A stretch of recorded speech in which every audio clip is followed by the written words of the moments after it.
आणि आता आपल्या सरकारने हा देखील निर्णय घेतला की आपल्या ओबीसी समाजाकरता जी वेगवेगळी आर्थिक विकास महामंडळ आहेत, या महामंडळातनं बिनव्याजी 15 लाख रुपयापर्यंतचं कर्ज हे आपण आपल्या या सगळ्या ओबीसी मुलांना देणार आहोत आणि त्यांना आपल्या पायावर त्या ठिकाणी उभं करणार आहोत। 3 लाखापर्यंत तर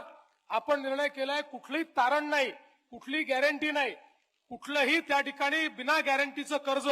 हे आमच्या मुलांना देण्याचं काम हे करण्याचा निर्णय आपण या ठिकाणी घेतला, जेणेकरून आपली मुलं ही पायावर उभी राहिली पाहिजे। आपण ओबीसी करता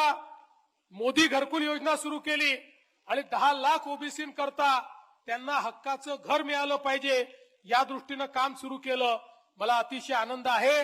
की पूर्वीच्या काळात एससी आणि एसटी करता आपल्याला मोठ्या प्रमाणात केंद्र सरकारकडूनही घरांकरता पैसे मिळत होते, पण ओबीसी समाजाकरता त्या तुलनेनं पैसे कमी मिळत होते। पण यावेळी मात्र माननीय मोदीजींनी आणि माननीय शिवराज सिंग चौहान साहेबांनी आपल्याला मोठ्या प्रमाणात पैसे दिले आणि आमच्या ग्रामीण भागामधल्या वेटिंग लिस्ट मध्ये जेवढे ओबीसी समाजाचे आमचे कुटुंब हे भूमिहीन घरहीन होते, ज्यांच्याकडे घर नव्हतं, अशा 100% लोकांना 2018च्या यादीप्रमाणे घर देण्याचं, घरकुल देण्याचं काम हे आपण केलं आणि आता 18च्या यादीतलं एकही ओबीसी कुटुंब आपण शिल्लक ठेवलेलं नाही आणि नव्याने